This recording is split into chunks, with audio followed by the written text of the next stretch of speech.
Assalamualaikum warahmatullahi wabarakatuh. Perkenalkan, nama saya Maimun Muhammad. Saya dari kelas 4G dengan NIM 141524201. Nah, di video kali ini saya akan menjelaskan materi tentang estimasi proporsi, satu proporsi dan selisih dua proporsi.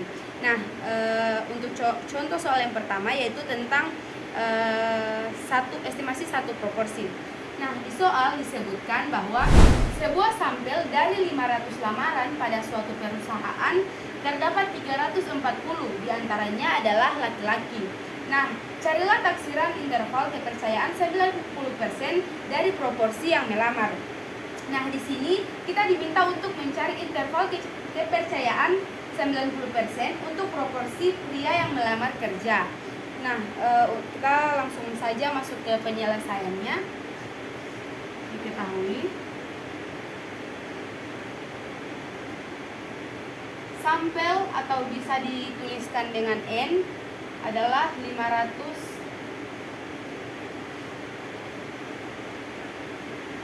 X terdapat 340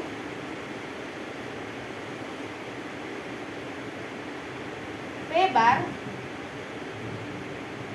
belum diketahui. Untuk nilai P barnya belum diketahui. Nah, untuk itu kita harus mencarinya terlebih dahulu. Nah, untuk mencari nilai P bar kita harus menggunakan rumus yaitu X P bar X per N. Tinggal kita substitusikan saja. X-nya adalah 340 dan N-nya adalah 500. Nah, seperti ini. Hasilnya adalah 0,68. Nah, selanjutnya ada Q bar. Q bar ini adalah nilainya 1 kurang dari P bar. Jadi 1 dikurang 0,68. Hasilnya itu 0,32. Nah, selanjutnya karena di soal telah disebutkan bahwa interval kepercayaannya 90%, maka kita tuliskan nilai alfa sama dengan 1 dikurang 0,90. Nah, kenapa 0,90? Karena 90% jika diubah dalam bentuk desimal adalah 0,90. Hasilnya itu sama dengan 0,1. Nah, karena ini interval untuk dua sisi, maka nilai alfanya kita bagi menjadi 2. 0,1 dibagi 2 sama dengan 0,05. Nah, selanjutnya untuk mencari nilai Z tabel, maka kita cari luas yang berada di sebelah kiri. Jadi nilai yang sudah kita dapatkan tadi kita kurangi dengan 1. 1 dikurang 0,05 sama dengan 0,95. Nah, nantinya nilai ini yang akan kita cari di Z tabel, nilai dari 0,95. Nah, untuk di Z tabel kita dapatkan bahwa nilai 0,95 ini ada 2 yang mendekati, maka kita jumlahkan lalu kita baginya menjadi 2. Lalu kita bagi menjadi 2. Nah, untuk nilai yang mendekati 0,95 itu di Z tabel ada 1,645. Maksudnya 1,64 ditambah dengan 1,65 lalu dibagi 2. Nah, didapatkan hasilnya adalah 1,645. Nah, karena nilai Z tabel sudah diketahui, maka kita langsung saja masuk ke rumus. Nah, rumus untuk mencari satu proporsi itu adalah P bar plus minus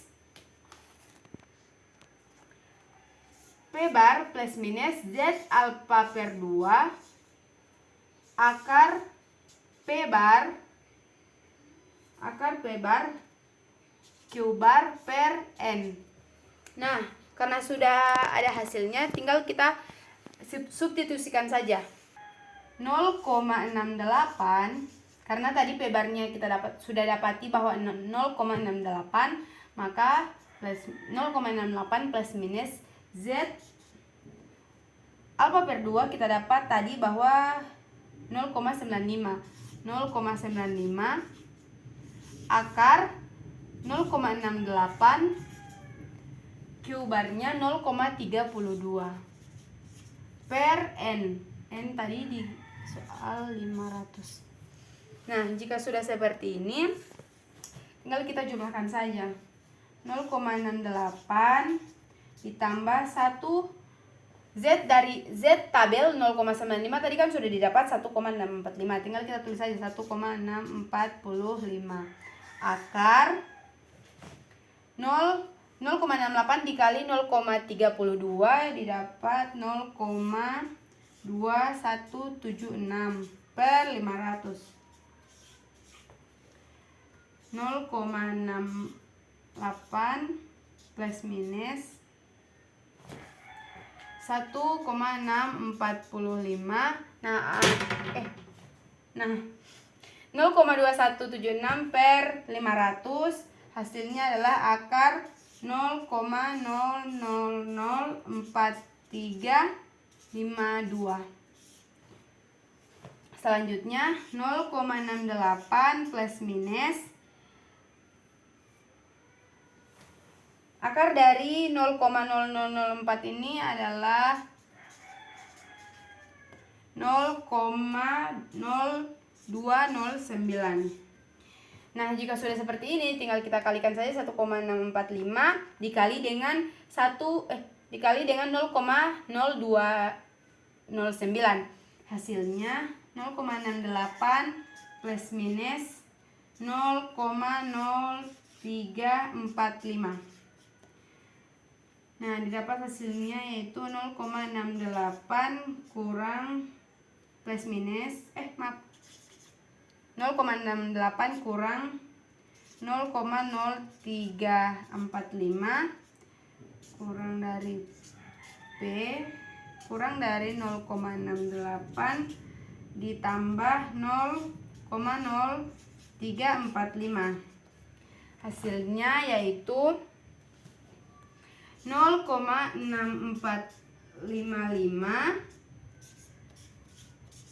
0,7145.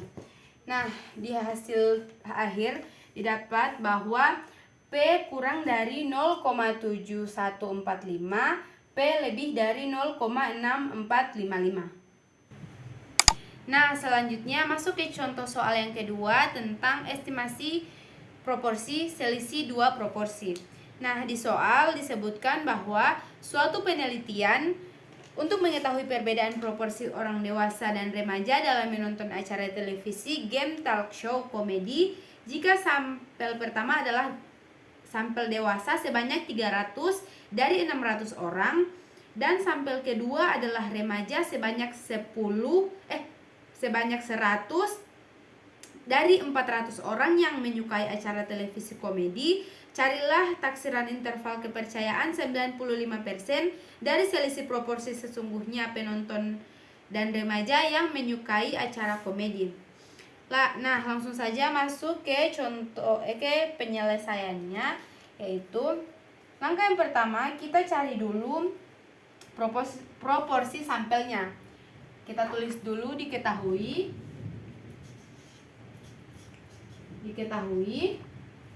sampel 1 yang atau dewasa, sampel pertama atau sampel dewasa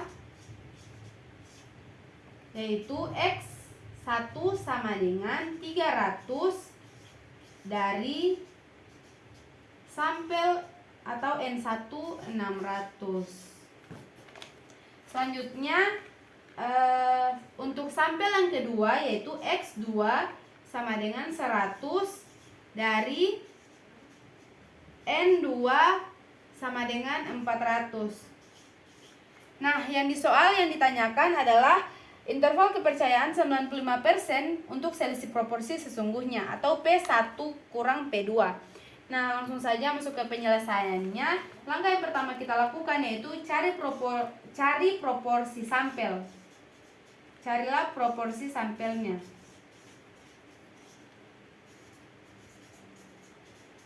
Carilah proporsi sampelnya.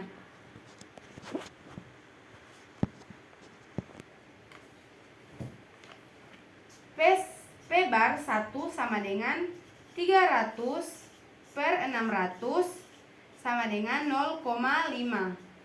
Untuk P bar 2 sama dengan 100 per 400 sama dengan 0,25. Nah, selanjutnya untuk nilai Q bar 1 dikurang P bar 1 sama dengan 1 dikurang P bar 1 nilainya adalah 0,5. 1 kurang 0,5 hasilnya 0,5. Selanjutnya untuk Q bar 2 yaitu 1 dikurang P bar 2 sama dengan 1 dikurang 0,25 hasilnya adalah 0,75. Nah, selanjutnya untuk tingkat kepercayaan 95%, 1 dikurang alfa sama dengan 95%. Sama dengan 95%. Atau didesimalkan menjadi 0,95. Nilai alfa sama dengan 1 dikurang 0,95. Hasilnya 0,05.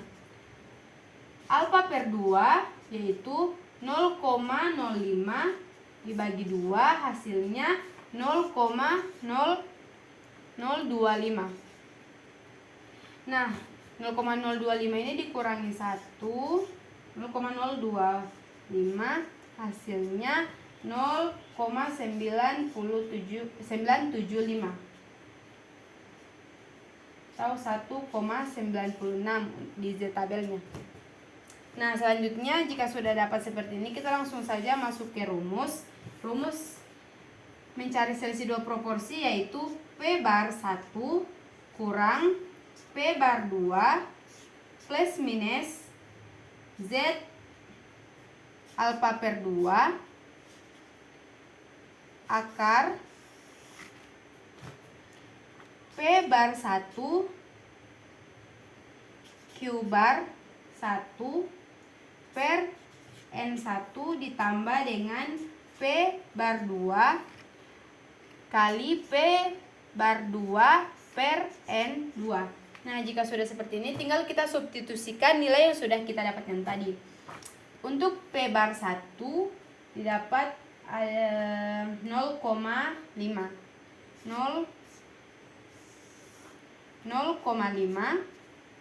kurang P bar 2 didapat 0,025 ditambah dengan Z alfa per 2 yaitu 0,975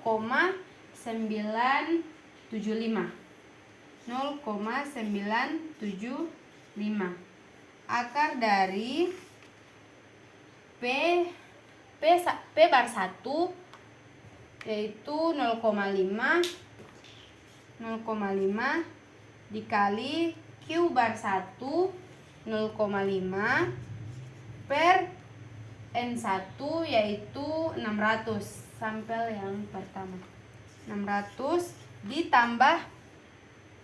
ditambah dengan P bar 2. P bar 2 tadi didapat 0,25 dikali P bar 2 yaitu 0,75.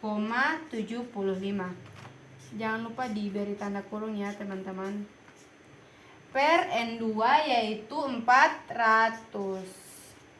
Nah, jika sudah seperti ini, tinggal kita jumlahkan saja atau tinggal kita operasikan yaitu 0,5 dikurang 0,25 yaitu 0,25 plus minus 1,96 karena nilai dari Z tabel 0,97 itu 1,96, lalu akar 0,05 dikali 0,05 hasilnya 0,25 per 600 ditambah dengan 0,25 dikali dengan 0,75 yaitu 0,1875 per 400. Selanjutnya 0,25 ditambah 0,25 plus minus 1,96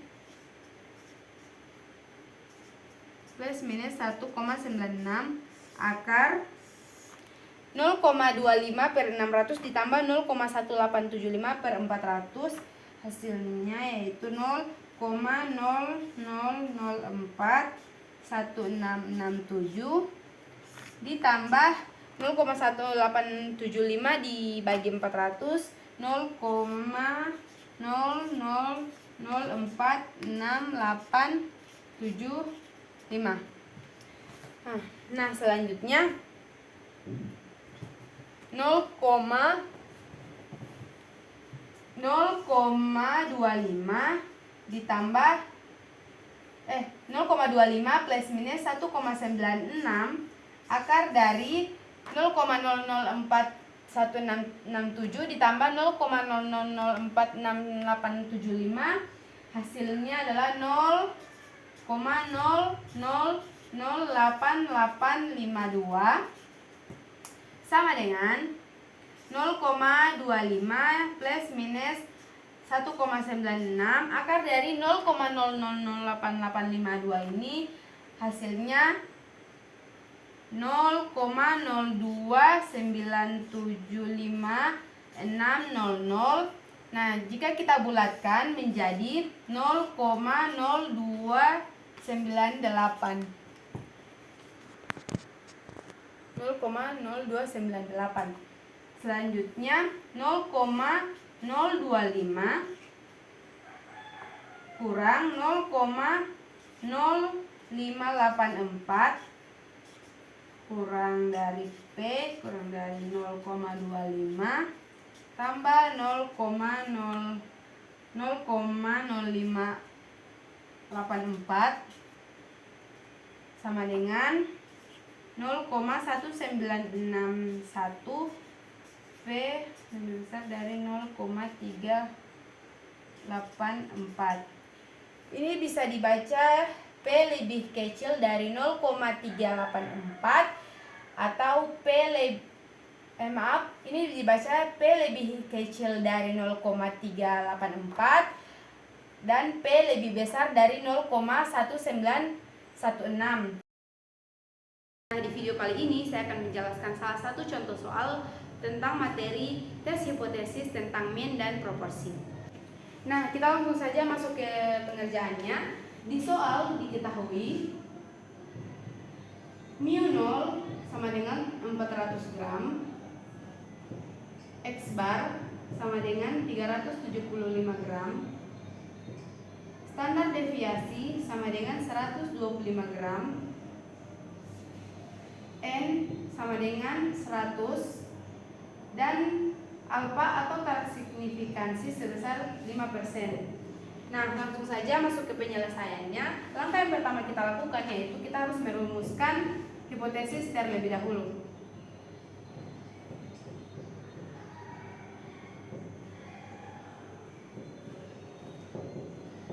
Nah, karena di soal telah disebutkan kurang dari atau lebih kecil dari, maka kita menggunakan uji satu arah atau uji sebelah kiri.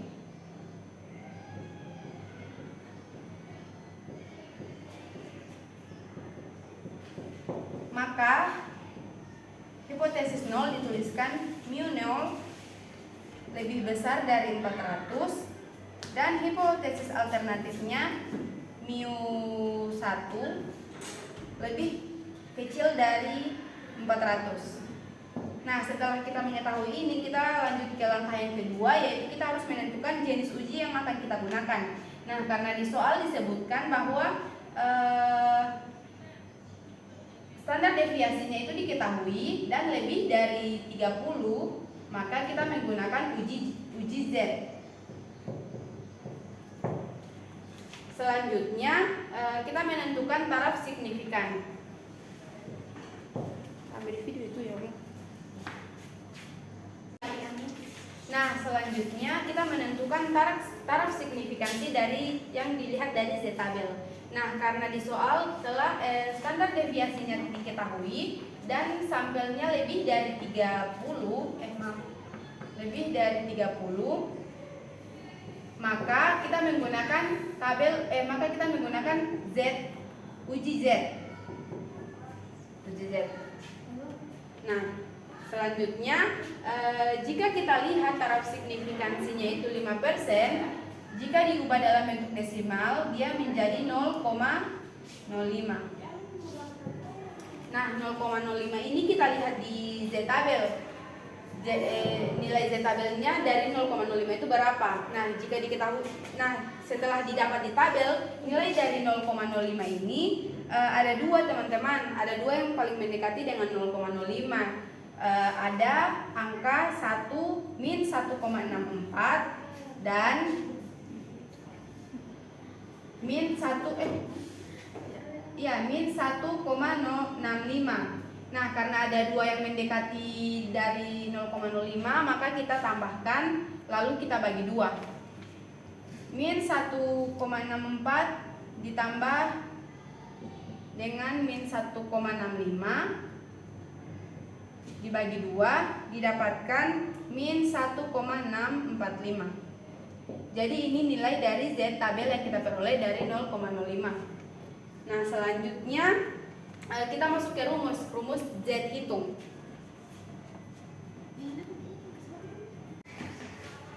Nah, selanjutnya kita lanjut menghitung nilai Z. Rumus untuk mencari nilai Z hitung adalah Z sama dengan X bar dikurang mu 0 per standar deviasi per akar N. Nah, karena sudah diketahui di penyelesaian sebelah sini, maka kita tinggal substitusikan X bar sama dengan 375 dikurangi dengan mu 0 sama dengan 400 per standar deviasi 125 per akar dari N yaitu 100 sama dengan 375 dikurangi 400 sama dengan 20 min 25 per 125 akar dari 100 10, jadi 125 per bagi 10 sama dengan min 25 per 12,5 sama dengan min 2. Nah, di sini teman-teman kita peroleh bahwa nilai Z hitungnya adalah min 2. Nah, jika kita sudah mendapatkan nilai Z hitung, maka kita lanjut menentukan wilayah kritis. Nah, teman-teman, sekarang kita masuk menentukan wilayah kritis. Nah, untuk menentukan wilayah kritis kita bisa menggunakan kurva lonceng. Nah, karena kita menggunakan uji sebelah kiri, maka kita hasil di sebelah kiri. Ini untuk nilai kritisnya atau wilayah kritisnya. Nah, karena di sini wilayah kritisnya itu di Z tabel kita mendapatkan nilainya yaitu min 1,65. Jadi min 1,645. Nah, untuk nilai Z hitungnya kita mendapatkan min 2. Jadi kita taruh di sebelah kiri. Sebelah sini. Min 2. Nah, teman-teman, karena min 2 ini atau nilai Z hitungnya ini masuk ke daerah kritis, maka H0-nya ditolak. Karena dia sudah masuk ke daerah kritis. Atau bisa kita tuliskan jika Z hitung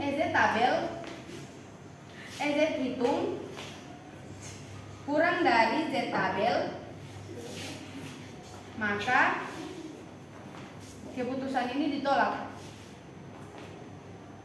Nah, selanjutnya kita masuk ke pengambilan keputusan.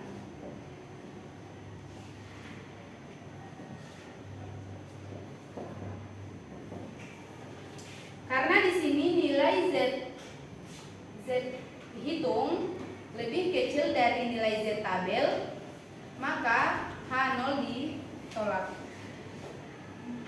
Atau Atau kita tuliskan min 0,1645 lebih kecil dari min 2 lebih kecil dari 1,645. Maka min 2 kurang dari 1,645, min 2 kurang dari min 1,645.